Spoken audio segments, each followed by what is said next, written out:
Praise God. Maligayang muling pagkabuhay po para sa inyong lahat. Ayan. Pakibati niyo po yung katabi niyo. Blessed Resurrection Sunday for you. Ayan. Praise God. Alam niyo po ba kung gaano kahalaga ho yung ating pong pagdiriwang na ito? Alam niyo kung bakit po napakaganda ng mga awitan po? Alam niyo kung bakit? Alam niyo, taon-taon mula pa ho nang muling nabuhay si Jesus, yan po ang pinagdiriwang ng mga Christians. Hindi ho yung Kapaskuhan. Ito hong talagang muling pagkabuhay. Bakit? Kasi kung hindi nabuhay magmuli si Jesus, wala hong saysay ang lahat ng ating ginagawa. Alam niyo po ba yun? Wala hong saysay yung ating pagtitipon dito, wala hong saysay yung ating pong pakikinig, wala hong saysay yung mga mensaheng ating naririnig. Bakit? Dahil kung hindi buhay si Jesus, wala pa rin ho tayong kaligtasan at wala pa rin ho tayong kapatawaran sa ating mga kasalanan. Mamaya ho maintindihan ho natin yan sa ating pong pag-aaral. Kaya ho, batiin po muli ninyo yung katabi nyo na may sigla, maligayang muling pagkabuhay ni Jesus. Ayan. Ayan po, praise God, praise God. Tayo pong lahat ay magsitayo. Tayo lang po ay magpasalamat sa Panginoon bago tayo magpatuloy sa ating pong pag-aaral. To be honest with you, kinakabahan po ako na hindi ko maintindihan, higit pa sa mga naranasan ko noon. Kasi ho, parang for a long time, hindi pa ako nakapagsalita sa maraming taon tulad ninyo. No, parang 1 month po akong halos hindi ho nakapagsalita. Una dahil nagkasakit po ako. Pero hindi pa po lubusang magaling. Pero ganun pa man, excited po talaga ako makita kayo. At may bahagi po ang salita ng Panginoon Diyos. Sasamahan po ninyo ako sa ating pong panalangin. Panginoon, maraming salamat po. Panginoong Yesus, salamat po na kayo po'y muling nabuhay. Salamat din po sapagkat kayo po ang aming pag-asa. Salamat po aming Panginoon na isang pribileyo ang maglingkod sa inyo. Salamat po, O Diyos, sa karapatan, sa biyaya, na pinagkaloob niyo sa amin para po kami po ay makatayo sa inyong harapan at kami po'y makasamba, makaawit. Salamat sa mga tao, sa mga kapatirang kinasangkapan ninyo upang pangunahan kami sa awitan. Salamat, O Diyos, sapagkat ang kalapong Panginoon, pasasalamat sa inyo ay nakakahawa po sa amin at kami man, Panginoon, ay nais pong ibunyag sa lahat ng tao, Panginoon Diyos, at ipahayag ang kabutihan ninyo at na kayo po'y muling nabuhay. Kayo po ay buhay at kasama namin ngayon. Salamat din po, Panginoon, sa pangako ninyo kapag 2 o 3 nagtipon sa inyong pangalan, kayo po'y nasa kalagitnaan nila. Panginoon, we acknowledge your presence in our midst this afternoon. Father God, I pray to allow every one of us, Father God, to experience an encounter with you. That we will not leave this place, Father, in heaven, hearing your specific word for every one of us, O God, for every individual and every family we represent. I pray, Father in heaven, for your Holy Spirit to move freely in our midst, that your name will truly be glorified, that our lives will be transformed, O God, according to the image of your Son, Jesus Christ, our Lord and Savior. I pray that our lives will be a blessing not only to our families, but to our nation, O God, to our community where we belong. And Father God, thank you, Jesus, that you are faithful and true, Father God, to your words. So I pray to give us an open heart to hear your word clearly. And let your name alone be exalted, Father God. Thank you, Lord. In Jesus' name we pray. Amen. Amen and amen. Praise God. Noong mga nagdaang linggo, natin pong naalala ninyo, Pastor Peter started a series, and we in CCF started a series on God's blessed to bless. Yun po yung ating panawagan. God has blessed us because He wants us to be a blessing to others. At sabi ng Panginoon Diyos, kung naalala ninyo in our discussions, in the past studies that we had, yung pong triangle ng blessing ng Diyos ay unang-una ang Diyos at ang pananampalataya sa Kanya at pagsunod. Kasi kung wala hong pagsunod, wala rin hong pagpapala. Pero ang katanungan ng malaki sa maraming kaisipan ng tao, ano ba yung ibig sabihin ng pagpapala? Sa marami, ang isip nila, yung word na pagpapala ay maraming pera. Hindi ho yun ang batayan. Kasi kung ang pagpapala ay ayon sa dami ng pera, malungkot kong sabihin sa inyo, maraming mayayaman, hindi ho masaya. Hindi ho pinagpala ang buhay. Hindi ho nakatutulog sa gabi. Kahit na po may air condition, hindi ho sila makatulog. Dahil iniisip nila pambayad sa kuryente. Mayaman na yon. Nagkakanindihan tayo? Ngayon, isip naman nila, siguro yung pagpapala ho, yung marami po, yung sikat. Yung sikat po, kilala sa maraming tao, ng maraming tao. Alam nyo, kung kasikatan po ang pagpapala, siguro pwede ho kayo mag-interview sa mga artista para malaman ninyo kung totoo ngang masaya ang magiging, o kaya merong pinagpala ang pagiging sikat. Alam nyo, hindi ho madali ang maging sikat. Hindi ko sinasabing sikat po ako, no? Ang sinasabi ko lang hindi ho siya madali. Naranasan ko pong makasama ang ibang mga artista. Hindi dahil sila'y kasama ko sa trabaho, hindi ho ganon. Hindi po ako artista, nagpapanggap lang. Ang totoo niyan, hindi rin ho siya nakakatuwa. Kasi naranasan ko po yung pinagkaguluhan po yung kasama ko. Yung kasama ko pinagkaguluhan. Hindi ho nakakatuwa kasi bawat aksyon niya, kanya pong parang pinanonood ng tao. Naalala ko nga, sabi nga ho ni Elvis Presley nung buhay pa siya, magbabayad ako ng $1,000,000 kahit kanino. Masabi niya lang sa akin, paano ko mabubuhay ng normal. Kasi ho, ultimong pimples pinag-uusapan. Alam nyo, tayo na lang to ha, hindi na ho artista. Tayo na lang. Pag ako tumayo dito, pinag-uusapan, pati ho barong ko, sabihin, bakit hindi na siya nagbabarong ng maikli? Siguro malaki na tiyan. Yung mga ganun ba? Pinag-uusapan lahat. Kaya pag inisip nyo, pag naging sikat, hindi ho rin yan pinagpala. You need to understand the word blessing is a state of the heart. State of the heart. Kaya sabi ng Bible, how blessed is a man who does not stand in the path of wicked. Ibig sabihin, ito yung totoong pinagpala. His delight is in the study of the law. Bakit po? Kasi yung word na pagpapala po, para maintindihan nating lahat, kung mapapansin nyo, maging sa Mateo, ang unang turo ni Jesus sa mga alagad niya is about a blessed life. Sabi niya, blessed is the poor in spirit, blessed are those who are poor in spirit, for theirs is the kingdom of heaven. Blessed are those who mourn, for they shall be comforted. Blessed are the meek, for they shall inherit the earth. Mapapansin, puro blessed dyan. Kasi ang gusto ho ng Diyos sa buhay ng bawat tagusunod niya ay pinagpalang buhay. So ano ibig sabihin yung blessed na yan? Yung pong word na ginamit ni Jesus, kasi Greek ang ginamit niya, makarios. Ang ibig sabihin po noon ay a state of joy that is not affected by the circumstances. O di ba, ang sarap po ng ganung uri ng buhay? Yung pong punong-puno ka ng galak na kahit anong sitwasyon ng buhay, panatag ang kalooban mo. Hindi ko sinasabi yung tawa ng tawa. Kasi iba kalang tawa, pag tawa ng tawa, masaya. Di ba? Hindi totoo yan. Kasi paano kung namatay magulang mo? How can you be blessed?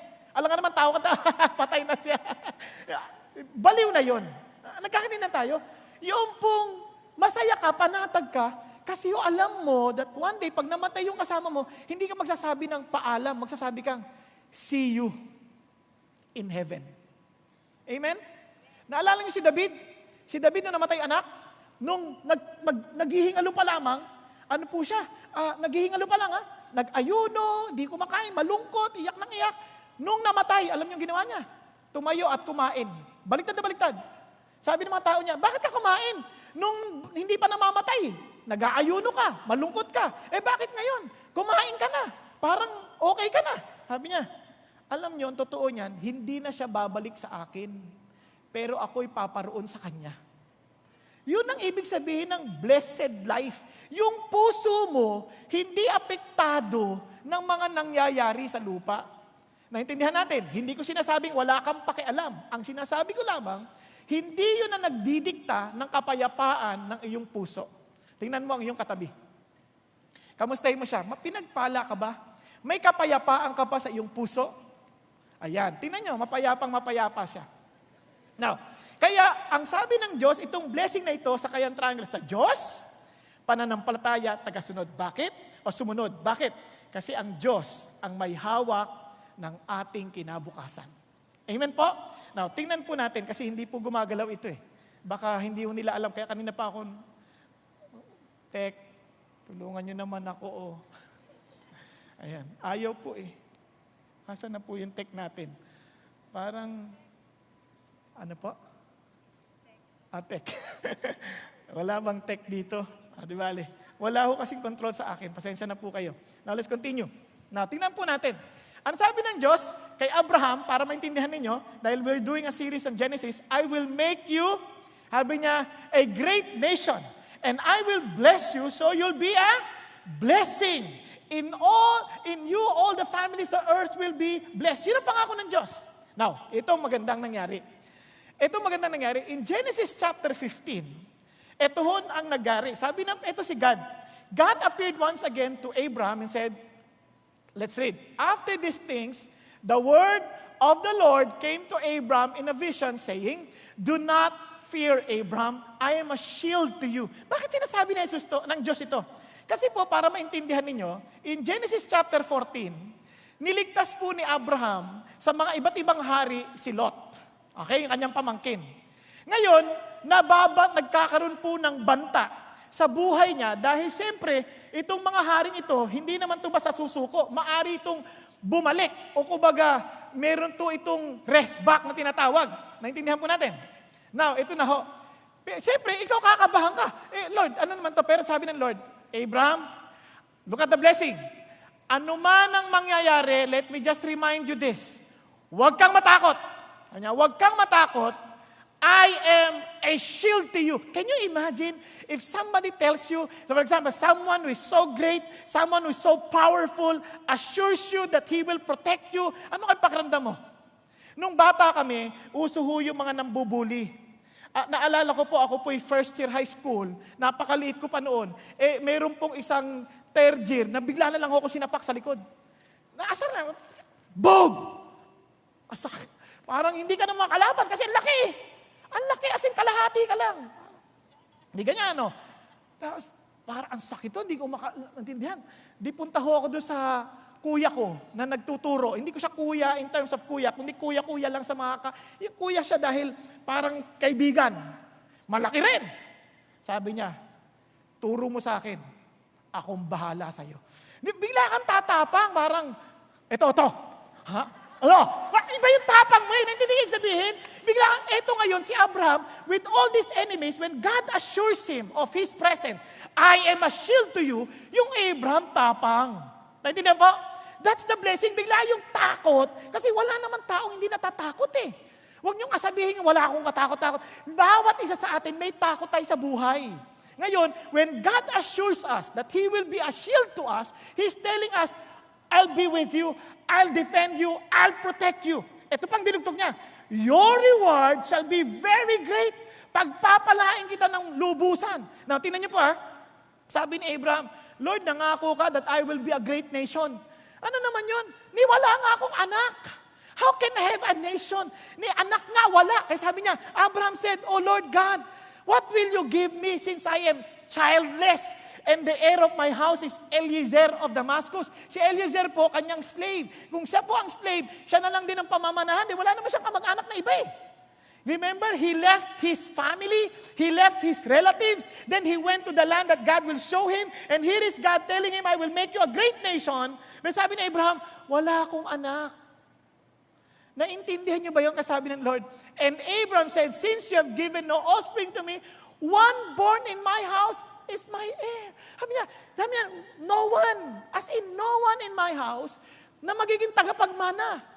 Alam niyo, yun ang malungkot sa buhay, di po ba? Sa kabila ng dami mong yaman, kung wala ka naman tagapagmana, wala din.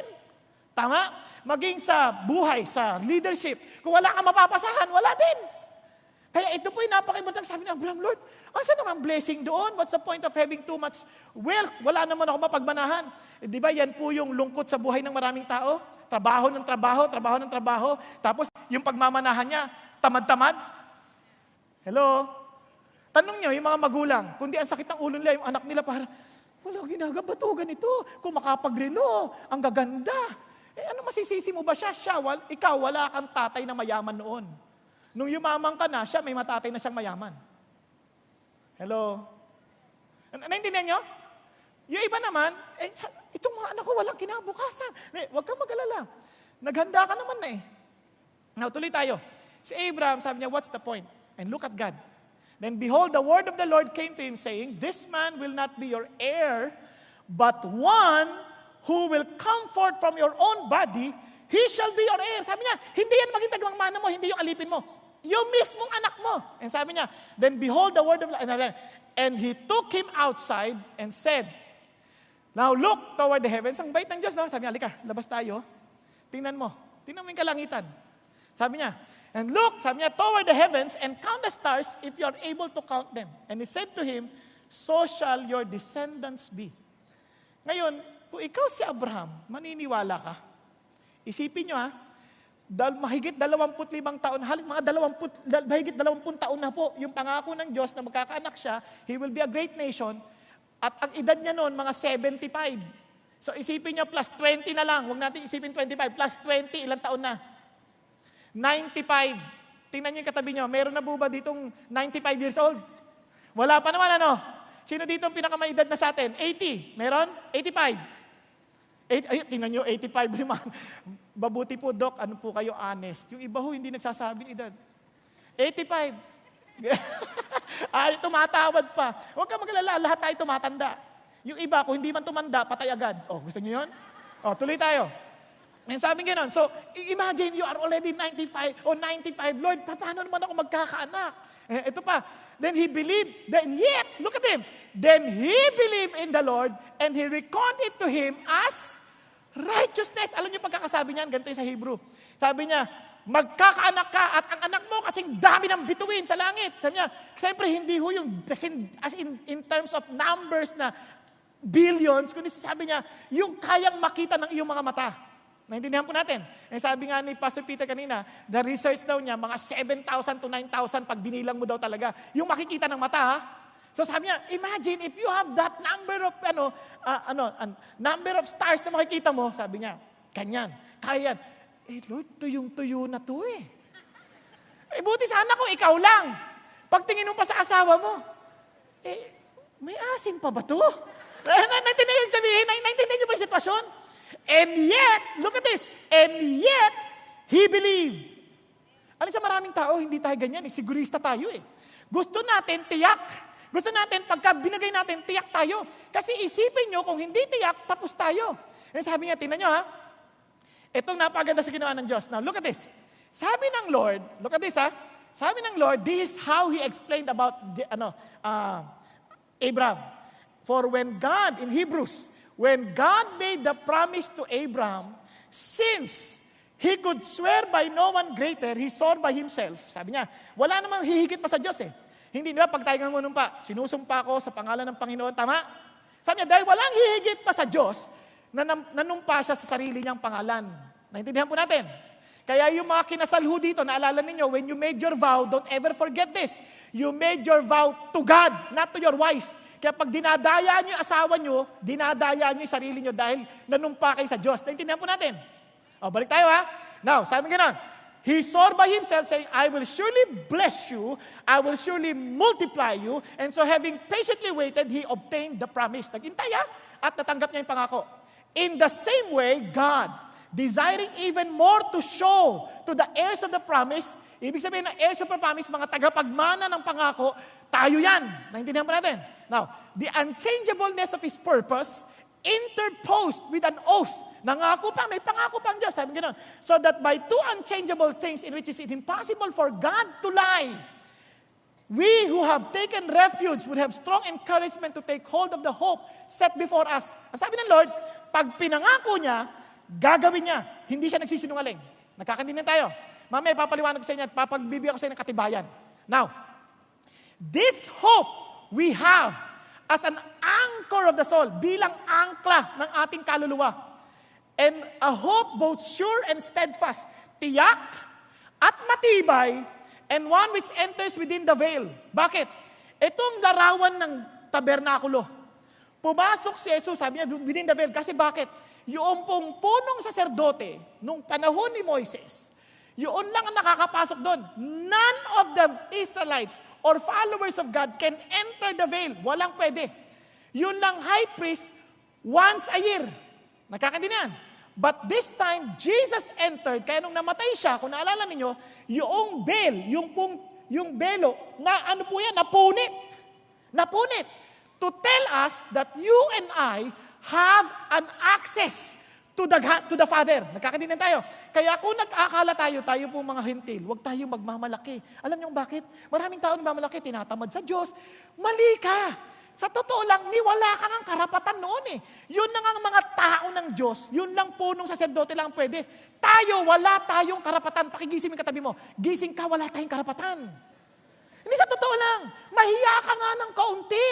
Ngayon, God is giving you the access through His Son, Jesus Christ. E tinan niyo ha, sabi niya, forever according to the order of Melchizedek. Sabi niya, bakit? Dahil si Kristo na ngayon ang angkla mo, you are now welcome to enter God. Kaya nga maraming tao, when you enter into the darkness of life, walang taong lulusot dyan. Maniwala ka sa hindi. Every one of us will experience storms of life. And in that darkness, most of us walang tapang to call upon God because we think hindi tayo karapat-dapat. Totoo naman yun eh. But because of Jesus Christ, God gives us an access to enter His promise, to enter His presence. Kaya pag madilim na dinadaanan mo, takbo ka na sa Diyos. And you would sense, God Himself is very much available to embrace us and strengthen us and tell us, I am your shield. Your reward is very great. Bakit? Sabi ng Bible, it is impossible for any man to please God without faith. But everyone who believes must believe that He exists and He is the rewarder of those who seek Him. Tanong ko sa inyo, kapag may problema ka, anong una mong hinahanap? Kaibigan? Nanay? Tatay? Anak? Alam, minsan pag may problema, kunyari mayroon lang pa, yung utang mo! Lord, anong gagawin ko? Tawag sa pahiramin mo naman ako sandali, please. Text na, walang nagsumasagot. Meron man naman sasagot pag mangungutang ka. Pag-isipan niyo mabuti. Yung iba sa mga estudyante, sino mga estudyante rito?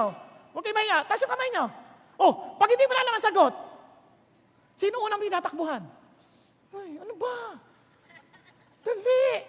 Kasi nga wala kang nakikitang access sa Diyos eh. But let me encourage you with this. If you belong to Jesus, you have an access to God. May problema ka, Lord, tulungan mo ako dito. Alam ko yan, when I was a student, may competition. And that was my hope for the scholarship. Isipin nyo, hindi ko alam yung sagot. Takbo ako sa Lord. Hindi ako titingin sa katabi. Sabi ko, Lord, di ko alam paano solvin ito. Turo mo naman sa akin. Oh. Isipin nyo, bigla ako nakita yung susi. Paano solvin? Nasolve ko. Pagdating, no, kasi papakita pa yung result after 2 weeks. Yung teacher ko, sinosolve sa blackboard, hindi niya masolve. Hindi niya masolve, sabi niya, mali itong problema. Sabi ko, ma'am, pwede po. Pinasolve niya sa akin sa board. Sinolve ko. Paano mo nalaman yan? Ang talino mong bata ka. Sabi ko naman gano'n. Sabi ko, tinuruan ako ni Lord. Iba kagad. Kahit sa trabaho, nung accountant ako, first time ko, pagpasok sa opisina, ganyang karaming tambak na papeles. Kasi 2 taon, yung opisina na pinagtrabaho ko, wala silang records. Hindi ko alam saan magsisimula. Kaya una kong ginawa, luhod. Samba sa Diyos, sinarado ko yung pinto ko. Yung boss ko napapasok, siyempre boss siya eh.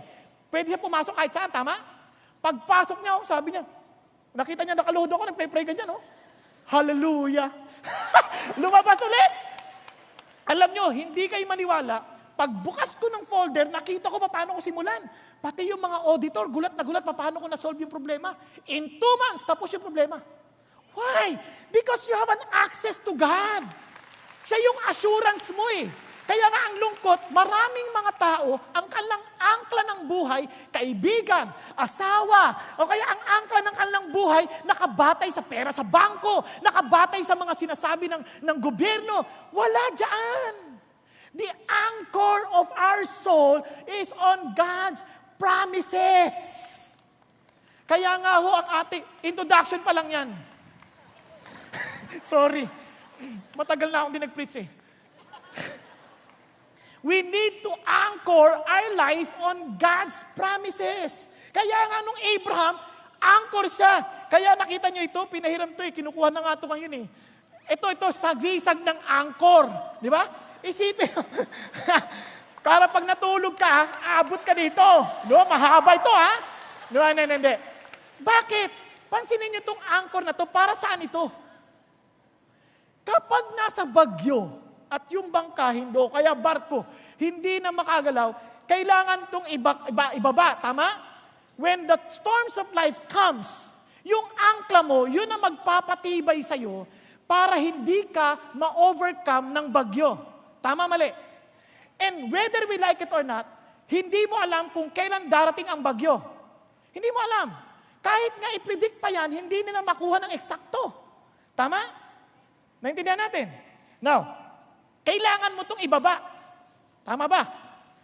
Ngayon, kakapit kayo niyan, doon yun, kakapit yan. Siyempre, hindi natin sisirain yung carpet, ano?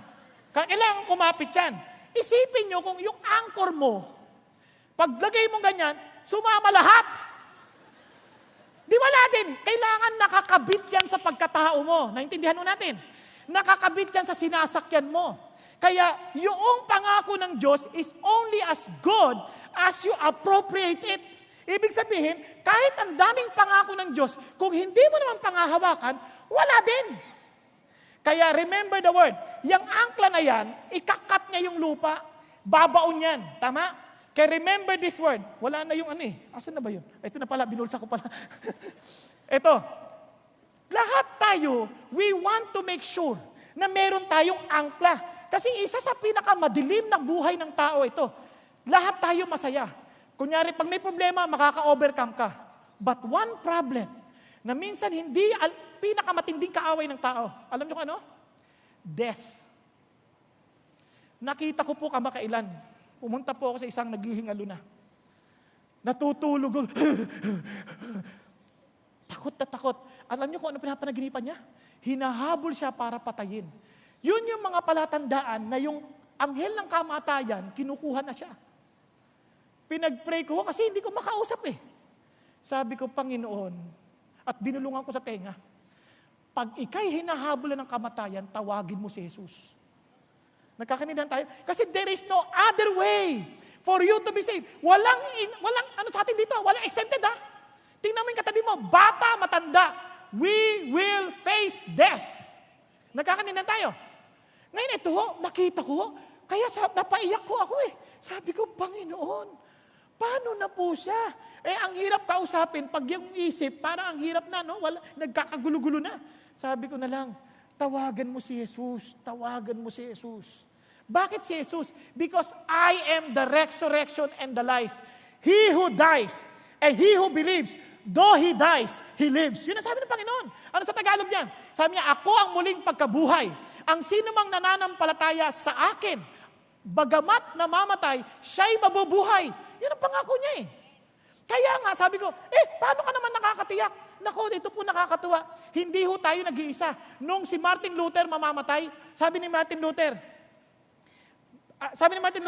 He is my fortress. Why should I fear death?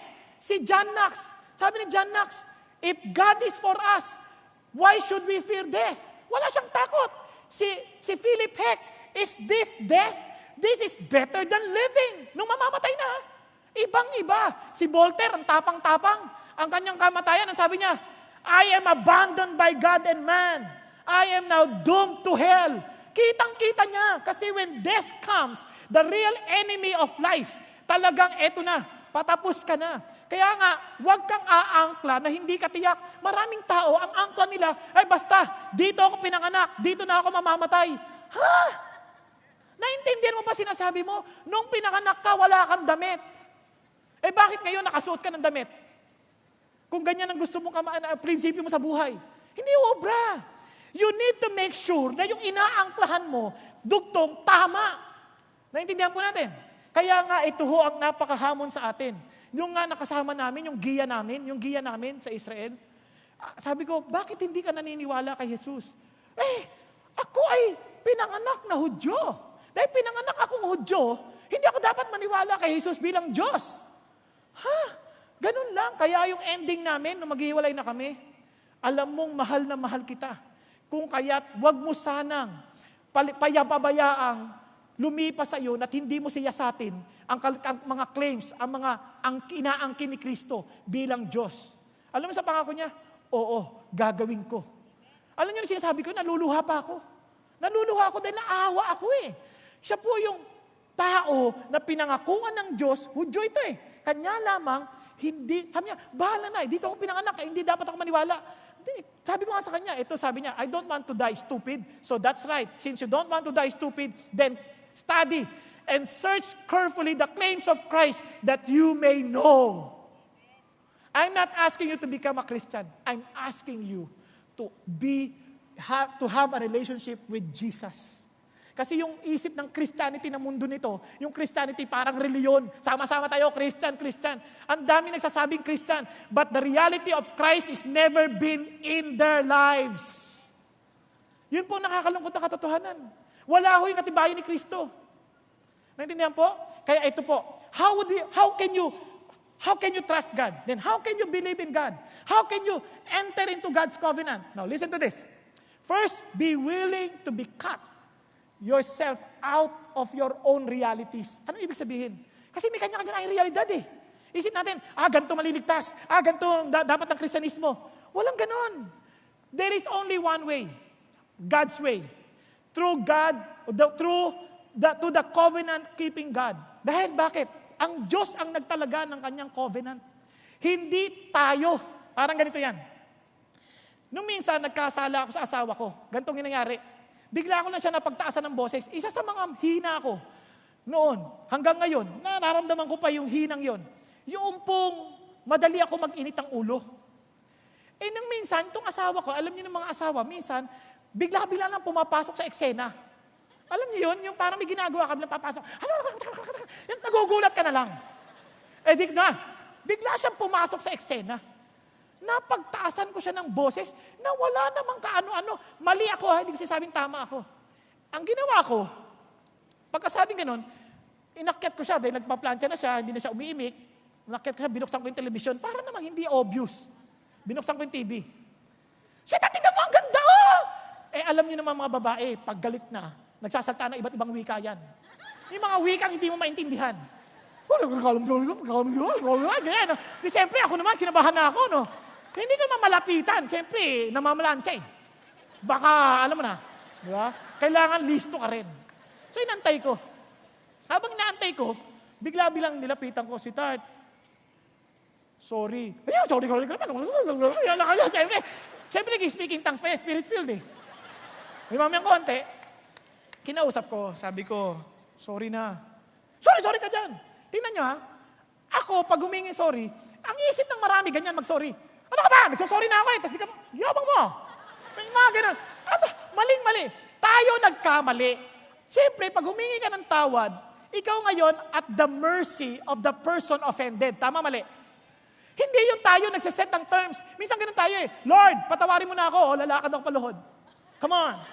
Di ba? Lord, patawarin mo ako. Lord, papaluin ko sarili ko. Di ba? Sama mo ako. Patawarin mo na ako. Ala ka naman. Hindi mo pwede yun. You have to come to God in His terms, not in your terms. Tama? Yung iba naman sabihin na, Lord, mapapapako ako. Sabi, Lord, ano ka ba anak? Hindi yan. You need to come. Kaya ito naman asawa ko, hindi ko alam. Hindi ako patawad. Ang ginawa ko, kinantahan ko na lang. Sabi ko, anong kailangan kong gawin? Di ba? Upang mapatawad mo. Yan. Ano sabi niya? Yan ang gusto ko. Maglinis ka sa sasakyan. Wala akong choice. Linis ako sa sasakyan. Ano ibig sabihin? May paraan ng Diyos. There is a cut. Ano yun? First, let us see. There is a condition of the covenant. You want to be part of God's covenant? May condition. Anong condition? Look at this. Let's try to understand. And He took him outside and said, now look toward the heavens and count the stars, if you are able to count them. And He said to him, so shall your descendants be. Ano niya sa Hebrew? Parang ganito yan. Then he believed. You know what Abraham said? Parang ganito yan. Amen. Ano yung sabihin ng amen? Yes, Lord, I agree. Yes, Lord, I believe. And he reckoned it to him as righteousness. Ano yung sabihin ng recon? It was credited to him as righteousness. Ibig sabihin, dahil naniwala ka, you are declared righteous. Ano yung ibig sabihin ng declared righteous? Si Paul, in-explain niya yan sa Romans. Ito yon. For what does the scripture say? Abram believed God and it was credited to him as righteousness. Ha? Anong ibig sabihin yan? Na ikaw ay binilang ng matuwid. Sabi niya, kahit ano ka pang, kunyari, kung ano mang kasalanan mo, you are now considered blameless, forgiven. Ha? Paano yun? Tingnan nyo ha. Naniwala lang sa Diyos, sa paraan ng Diyos, naniwala. Paano ba yun? Papaliwanag sa inyo. Ito sabi ni Paul, now to the one who works, his wage is not credited as a favor, but as what is due.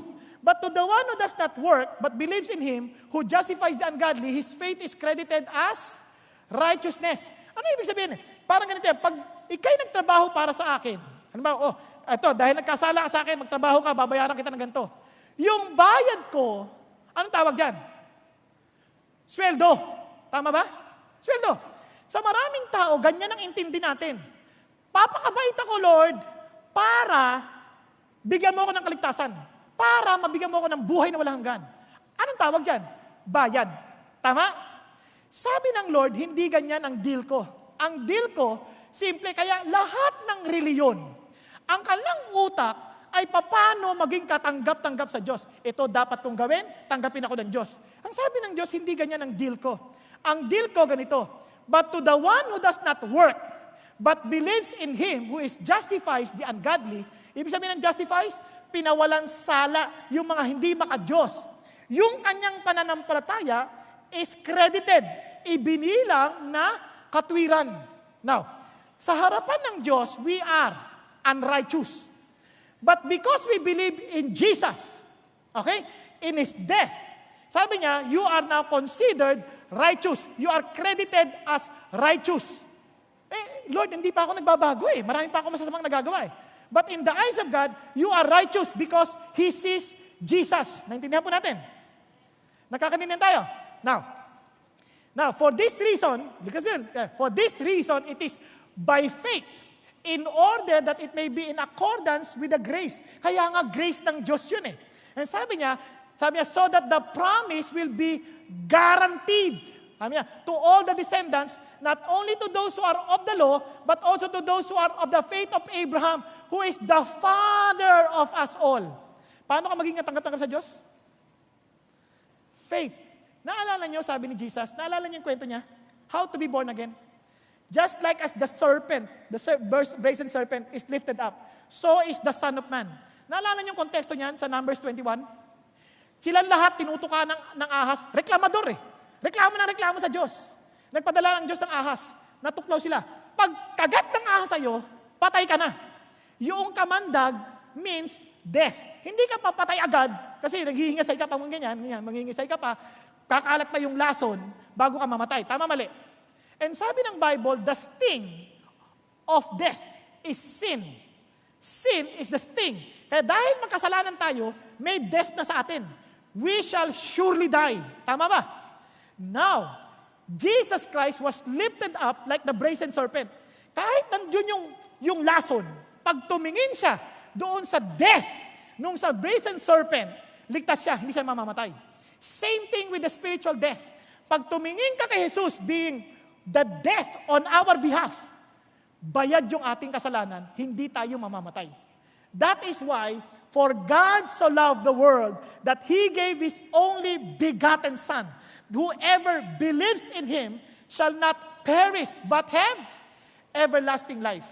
Kaya nga maraming tao, hindi sila sigurado pag sigurado ka ba pag namatay ka sa langit ka pupunta? Walang makapagsasabi niyan. Kasi nga bakit? Kasi ang kanilang tingin hindi doon sa kay krus, kundi nakatingin sila sa sarili nilang gawa. Nakatingin sila, hindi pa ako ganun kabait Hindi pa ako regular. Hindi pa ako, alam nyo kaya hindi ka regular.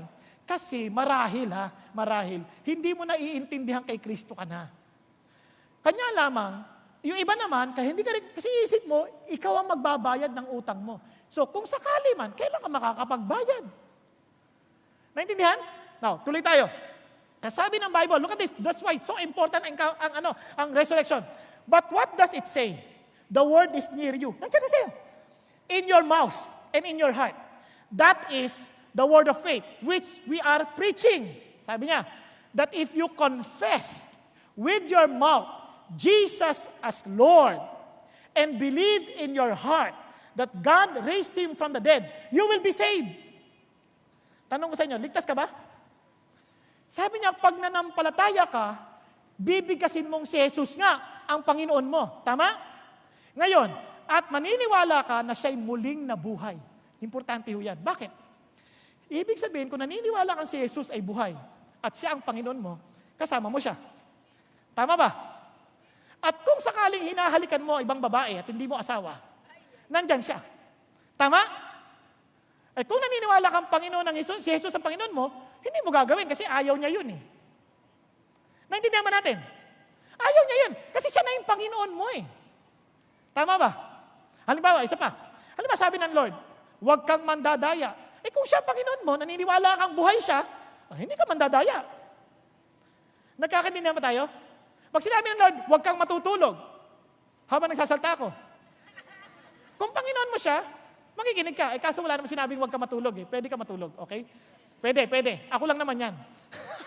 Pero, ang ibig kong sabihin, if Jesus is your Lord and you believe that He is alive, you will walk and you will live living to please your Lord.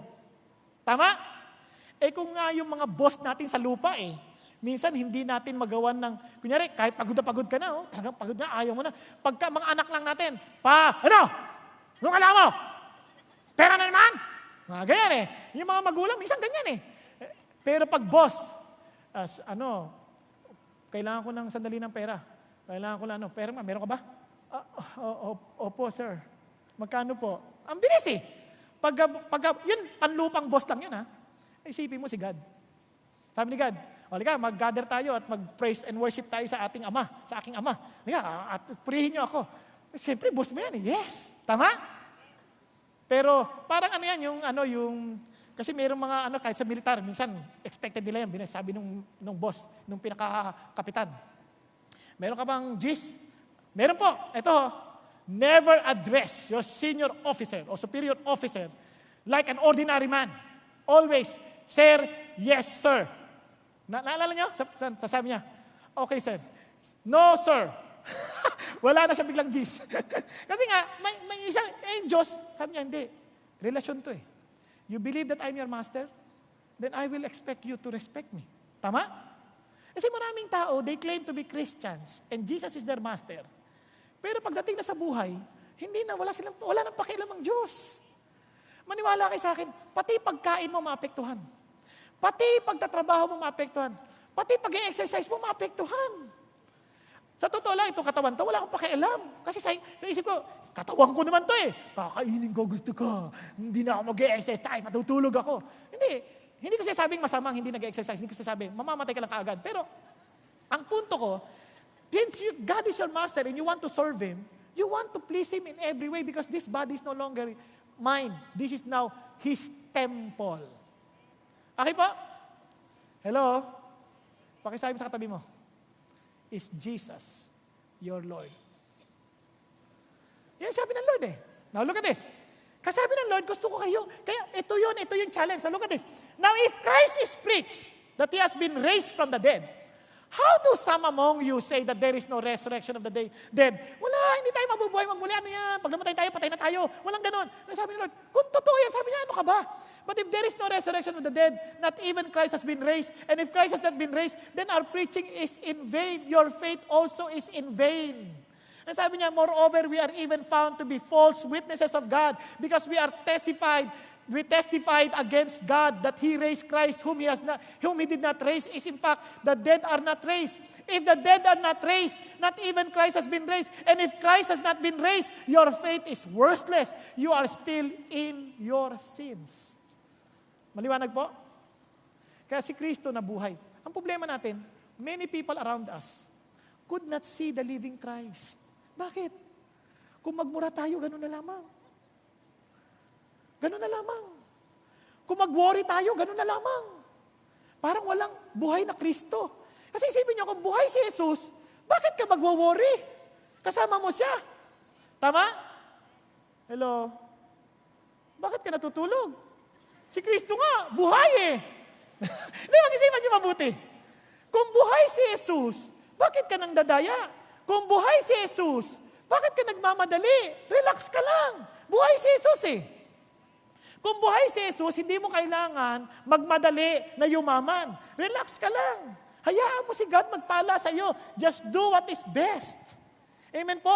No point of complaining. No point, no time to complain kasi buhay naman siya eh. Hindi nilalamang ka ng kasama mo, hindi mo kailangan magiganti. Trust God. Buhay naman siya eh. Nakikita niya nangyayari. Tama? Kung nakita mo yung boss mo, dinadaya ka, huwag kang mag-alala. Buhay naman siya eh. Naintindihan natin? Di tanongin mo, Lord, aalis na ba ako dito? Pag sabi ng Lord, hindi, siya ang mawawala. O, di relax ka lang.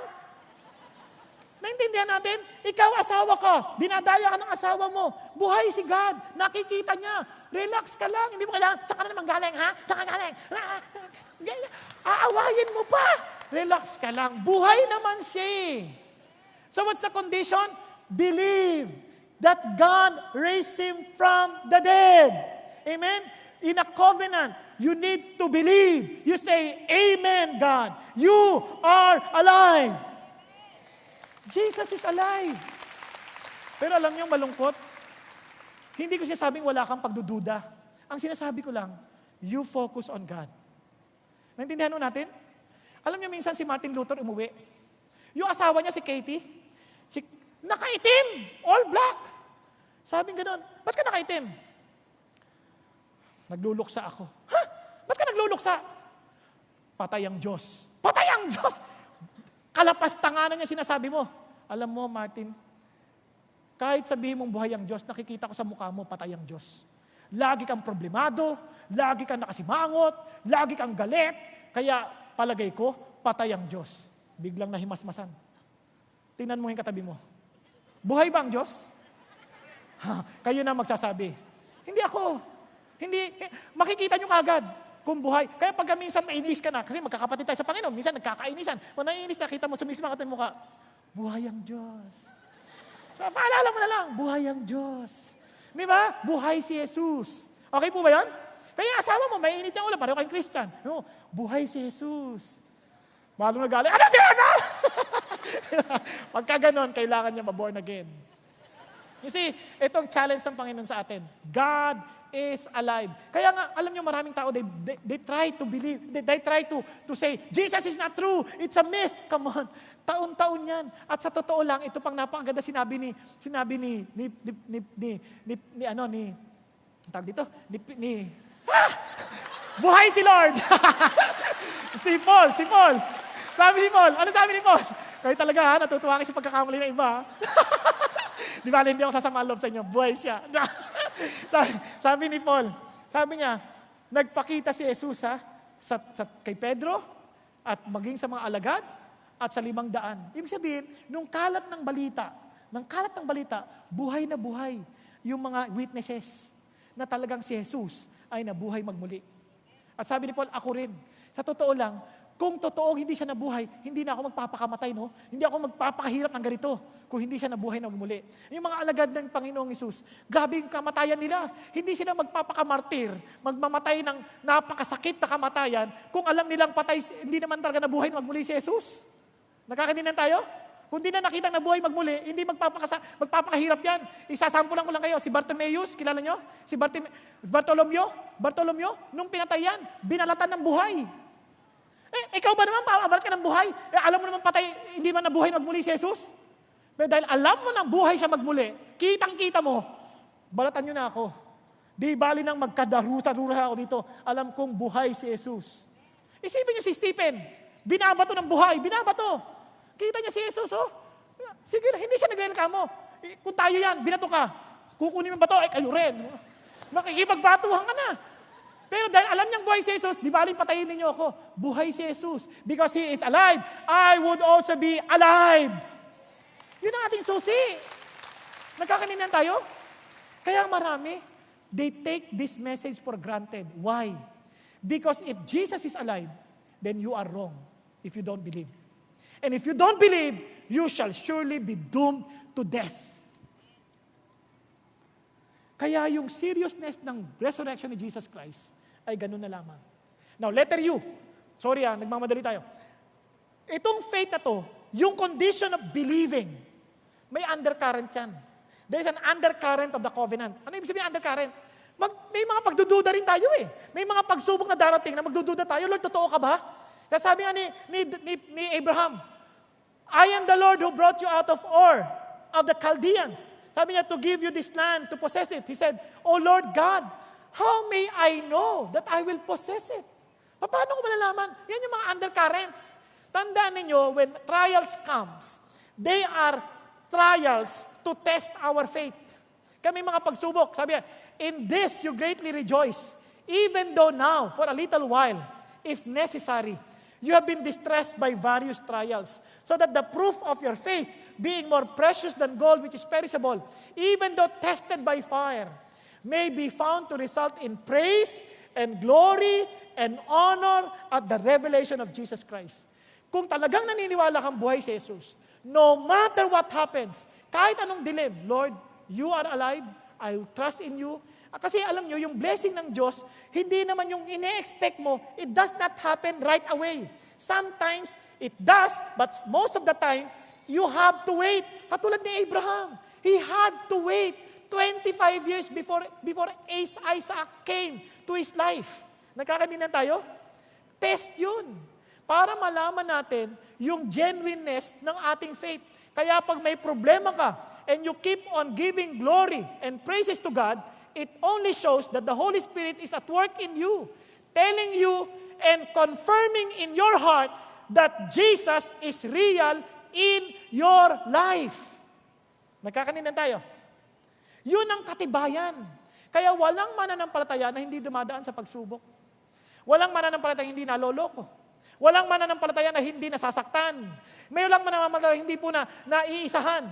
Bakit? Kasi test yun ng ating faith. Tutuloy ka ba sa Diyos o hindi? May mga pagkakataon sabi niya, Lord, di ko na po talaga kaya eh. Totoo ka ba talaga?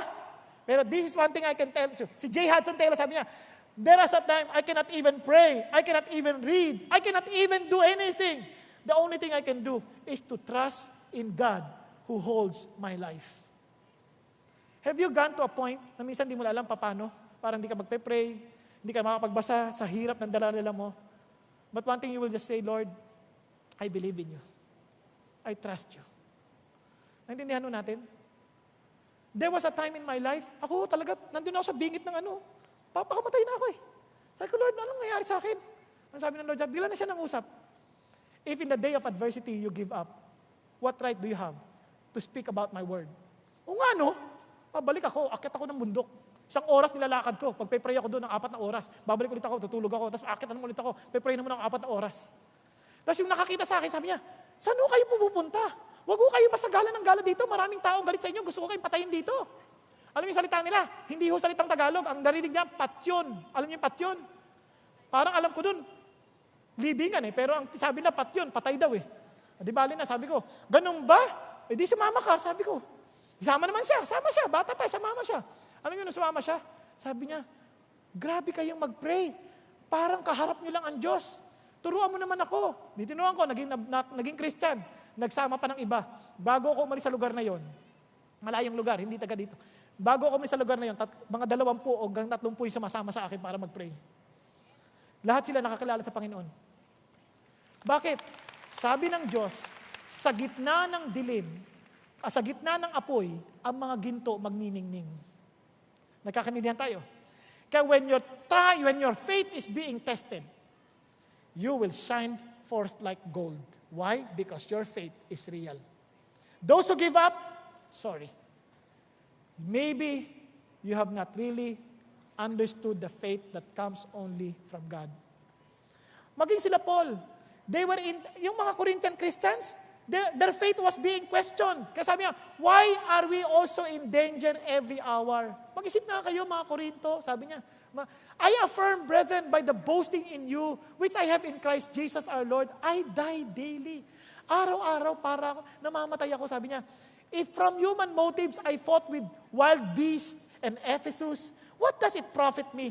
If the dead are not raised, let us eat and drink and be merry. For tomorrow we die. Kasi kung hindi totoong nabuhay muli si Jesus, hindi totoong mabubuhay tayo muli, tama? E di magpakasasanan tayo sa buhay na ito. But because you believe that Jesus Christ is raised, huwag mong sayangin ang buhay mo. Huwag mong pumayag sa mga tukso ng mundo. Bakit? Talo ka. Kaya sabi ni Paul, hindi ako magpapakasira ng bait. Magpapakamatay kung hindi totoo itong pinaglalaban ko. Sabi niya, kaya be of sober-minded as you ought and stop sinning, for some have no knowledge of God. I speak this to your shame. Kaya ingat kayo sa mga kasama. Kaya sabi niya, do not be deceived. Bad company corrupts good morals. Naintindihan po natin? Now, lastly, punta tayo sa, ito po napaka-importante, letter T, the trophy of the covenant. Kaya you need to understand the condition. What is the condition? Believe. So there is undercurrent, for sure. Ito yung trophy. Ito yung palatandaan. This exactly symbolizes the covenant that God has with us. Ano yun? And he said to him, I am the Lord who brought you out of the Ur of Chaldeans to give you this land to possess it. He said, Oh Lord God, how may I know that I will possess it? Anong ginawa ng Diyos? Surprisingly, ito inutos niya. He said to him, bring me a 3-year-old heifer, a 3-year-old female goat, and a 3-year-old drum, and a turtle dove, and a young pigeon. Sabi, ano gagawin ko dito? Then he brought all this to him, and cut them in two, and laid each half opposite the other. But he did not cut the birds. Anong ibig sabihin itong cutting na ito? Para maintindihan ninyo, noon, kapag ang hari, kinongker ang isang kaharian, na smaller, or maybe weaker, para mag-express ng loyalty yung kalaban, ay yung kanilang sinakop, at saka yung greater king, maghahati sila ng hayop. Una, you will pledge loyalty to me, the greater king, dadaan ka dyan. That in the event you fail to show loyalty, ganyan ang mangyayari sa'yo, hahatiin ka rin sa gitna. Nakukuha ninyo? You will be cut in two. Ngayon, if I fail to protect you and defend you as a greater king, ako rin hahatiin sa gitna. Yun ang kanilang tawag kontrata. Naintindihan natin? But God is not interested with legal contracts. Tayo, mga legal contracts, ganyan. God is more concerned with covenant. Bakit covenant? Itong covenant na ito, hindi bilateral. Unilateral. Anong ginawa ng Diyos? Tingnan nyo ha. Ang ginawa ng Diyos, it came about when the sun had set. It was very dark. And behold, there appeared a smoking oven and a flaming torch which passed between these places. Ang dumaan lang doon, si God. Hindi dumaan si Abraham. Anong sinasabi ng God? This is the covenant. Lahat galing sa akin. Sa madaling salita, in the event you fail, I will be cut in two for you. Naintindihan natin? To guarantee that I will do what I promised you. Nagkakaintindihan po. And that is exactly what happened to Jesus Christ. Sabi ng Panginoon, look at this. For this is my blood. When Jesus Christ was to be crucified, this is the blood of covenant which is poured out for many for the forgiveness of sins. When He died on the cross, it is really for you. Because we failed. Remember? And God made the covenant. Sabi niya, eto yan. Ako mismo, this blood will be the new covenant with you. Same thing. Kaya sabi na, Christ, ano sabi ng Lord? Redeemed us from the curse of the law, having become a curse for us. Kinuha niya, inaako niya. Hello? Pakigising niya yung katabi niya, matatapos na tayo. Hindi na to joke. Isipin mo, inako ng Diyos yung kasalanan mo. Kasalanan ko. Kasalanan ng katabi mo. At ang sabi ng Lord, in order that in Christ Jesus, look at the words, the blessing of Abraham might come to the Gentiles, referring to us, so that we would receive the promise of the Spirit through faith. For all of you are sons of God through faith in Christ Jesus. Paano ka magiging sons of God? Paano po? Tingnan mo yung katabi mo. Anak ka ba ng Diyos? O paano daw? Through faith in Christ Jesus. Hindi yan pakiramdam. Hindi, I feel I'm the Son of God. Hindi, ano ka ba? You belong to God because of Jesus. Kaya through faith, do you believe? Tingnan niya, now that you're a son of God, look at the words. Paul, bondservant, ito yung message sila eh. Kaya hindi nagbabago yung message ng Christianity. Paul, a bondservant of Christ, set apart for the gospel of God, which He promised beforehand through His prophets in His Holy Scripture, concerning His Son, who was born of a descendant of David according to the flesh, who was declared the Son of God, and by the power of resurrection from the dead, Jesus Christ our Lord. Siya yung pangako. Naintindihan natin? Kaya tanong ko, saan nakaangkla yung pangako, yung pananampalataya mo? Saan nakaangkla na naniniwala kang ikay ngayon maliligtas? Ngayon, tanong mo katabi mo, pag namatay ka ngayon, wag naman agad. Mamaya. Tanongin mo lang. Seryosong tanong. Pag namatay ka ngayong gabi, alam mo ba kung saan ka pupunta? Tanongin niyo. Tanongin niyo yung katabi niyo, please. Nakikiusap ako. Kausapin niyo po, para gusto ko lang po ng diretsahan yung tanong. And I want to hear their answers. Kayo. Pag namatay ka ngayon, gusto mo o hindi? Alam mo ba kung saan ka pupunta? Nagkakanindan tayo? Ngayon, tingnan niyo, sabi ng Lord, tingnan niyo, ito napaka-importante. Kaya tingnan niyo, napakaganda to. Diniinan to ni Pastor Peter kanina. Gusto ko rin diinan ngayon. And the one who does not believe God has made him a liar, because he has not believed in the testimony that God has given concerning His Son. Sabi niya, yun daw hindi naniniwala sa Diyos. Sinasabi mo ang Diyos ay sinungaling.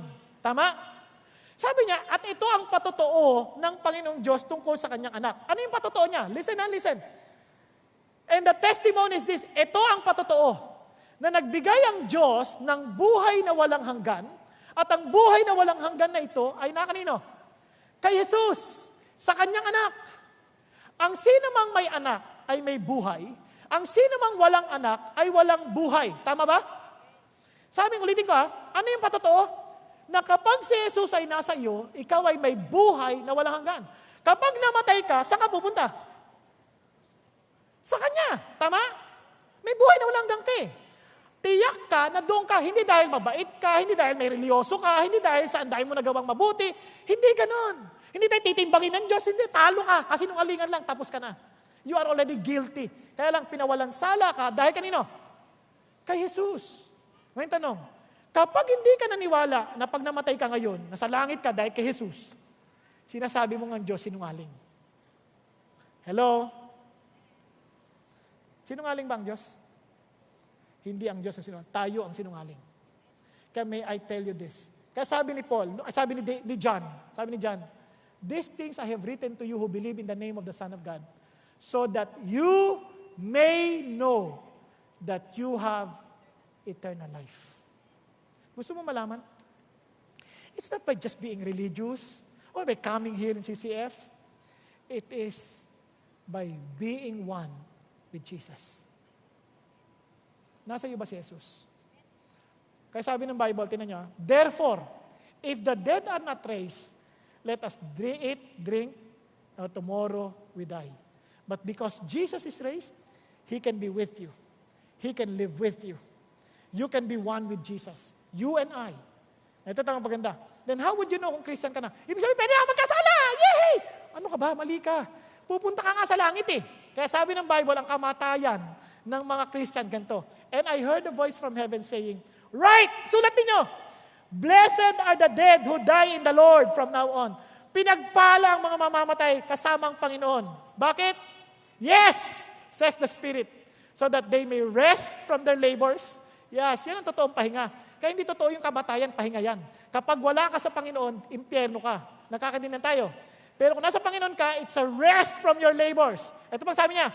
Sabi niya, for their deeds, follow with them. Oh, ibig sabihin, yung mga ginawa mong kabutihan, hindi ka na, Lord, sayang naman mga ginagawa kong kabutihan. Ako na kayo mabait, siya pa yung umuunlad. Unfair. Sabi ng Lord, hindi. Yung ginawa mo, sasama sa'yo. There you will be rewarded. Tama ba? Kaya isipin nyo, yung ginagawa mo ba, magbibigay karangalan sa pangalan mo o kahihiyan? Kasi sasama sa'yo yan Dahil anak ka na ng Diyos Tama ba? Sabi sa katabi mo, sa palagay mo, pag yung ginagawa mo dito sa lupa, sumama sa'yo sa kamatayan mo, mapaparangalan ka ba o maiiyak ka? Pag-isipan nyo, kaya wag na kayong gagawa ng bagay na hindi magbibigay ng karangalan sa inyo. Yung panchichismis, wag na yan. Hindi mabuti yan. Tama? Yung pandaraya, wag na yan. Yung pagsisinungaling, wag na yan. Hindi yan makakabuti sa iyo. Ano ang gagawin mo? Gawin mo yung pinagagawa ng Diyos sa iyo. Naintindihan natin? Let me end. Kaya mga kapatid, my beloved brethren, be steadfast. Be immovable. Always abounding in the work of the Lord. Pagsilbihan mo ng gusto si God. Todo mo na. Bakit? Knowing that your toil is not in vain in the Lord. Hindi sayang ang paglilingkod mo sa Diyos. Okay po ba yan? Pakisabi sa katabi mo. Manghihinayang ka ba? O magpapasalamat ka sa Diyos? Sa mga ginagawa mo. Mga anak, sa pag-aaral ninyo, pagbutihin ninyo para sa Diyos. Huwag sa magulang, para sa Diyos. Magulang nyo, hindi kayo mababantayan. Huwag para sa teacher, huwag para sa grade, para sa Diyos. Give your best shot. Naintindihan po natin? Mga nagtatrabaho, mga estudyante, mga empleyado, gawin nyo yan for God, not for your boss, but for the Lord. Amen po? Sa mga magulang, enjoy nyo yung anak ninyo. Hindi yung para, ano ba? Wag. Train them in righteousness. Model to them. Huwag kayo magsawa. Minsan nakakainis, parang, nagtitimpi na ako. Grabe. Lord, ibigay mo pa rin sa Lord. Why? Your work will not be in vain. You keep on coming on your D-group meetings. Nakakatamad na Lord kasi pareho lang, kain kami ng kain, tapos magsisharing kami. Yung iba, hindi dumarating. Iba, kakain lang. No, just keep on doing what is good. Your work will be rewarded. It will not be in vain. Amen? Amen po? Just keep on doing what God wants you to do. Keep on sharing the gospel. Lord, hindi naman siya nakikinig No, just keep on sharing. One day, your work will be rewarded. Ang tanong lang. So what's the trophy? Let me end. Si Martin Luther one time saw an apparition. And this apparition was telling him, kneel down, worship me. Nung payuko na siya, bigla sabi niya, wait, where is the nail print? Saan yung cut sa kanyang kamay? Bigla ho nag-vanish yung apparition. Why? The symbol of our assurance of salvation is when Jesus died, may nail print, and He rose again to prove that He died and rose again for you and for me. Is that nail print in you? Tayo pong lahat ay yumuko at punikit. Thank you, Jesus. Thank you, Lord. Habang nakayuko at nakapikit ang lahat, tanong ko sa inyo, if you die tonight, do you really believe that you will be with God in eternity because of your faith in Jesus? If you are not sure, friends, today is the day of salvation. Why don't you come to Him and anchor your faith in Jesus? As in, angkla mo yung kaluluwa mo sa Kanya. Ito ang angkla na itong pangahawakan mo, hindi bitaw sa iyo, pangahawakan mo. At naniniwala ka na dahil dito, mabubuhay ka para sa Kanya. At dahil din dito, mula ngayon, ang buhay mo ay para sa kalwalhatian lamang ng Diyos na buhay, ng Diyos na Panginoong Jesucristo. Kaisa ang Ama sa langit at ang Banal na Espiritu dahil sila ay iisang Diyos. Thank you, Jesus. Kapatid, kung hindi ka tiyak, bakit hindi mo itaas ang kayong kamay sa Panginoon? Panginoon, gusto ko po makipag-isa sa inyo. Yes, huwag kang mahiya. Aminin mo sa Panginoon na kailangan mo siya sa buhay mo. Yes, thank you, Jesus. Tanggapin mo siya. Sabi niya, ang sino mang may anak ay may buhay na walang hanggan. Ang sino mang walang anak ay walang buhay na walang hanggan. Kung si Jesus ay wala pa sa buhay mo, ba't di mo tanggapin siya ngayon? Thank you, Jesus. Thank you, Lord. Sa mga nagtaas ang kamay, sabi, Panginoong Jesucristo, salamat na kayo ay naparito, napako sa krus, at nabuhay na magmuli para iligtas ako. Naniniwala ako na dahil sa iyo lamang, ako po ay naligtas. At dahil sa iyo lamang, ako po ay napawalang sala.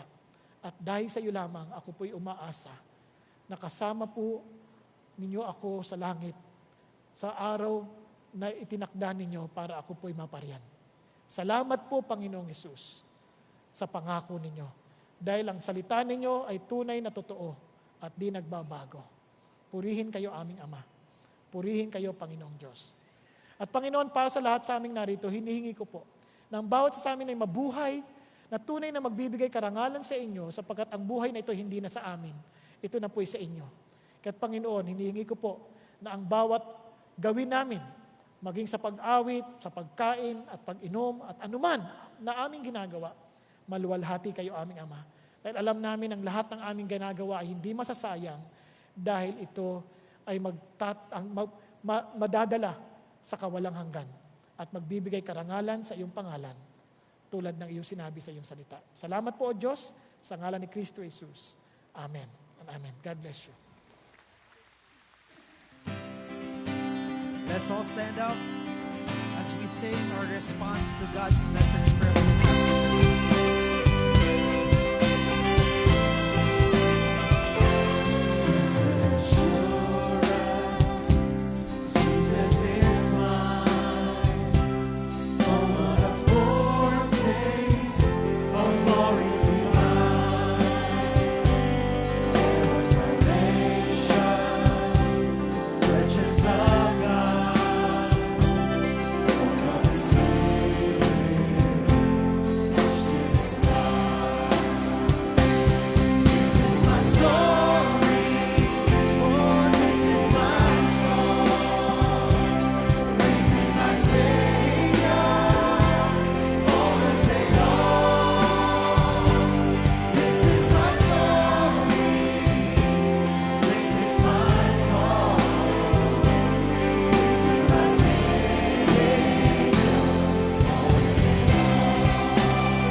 we'd love to get to know you more, so please visit us at our Welcome Center just outside the second floor of this hall. Thank you.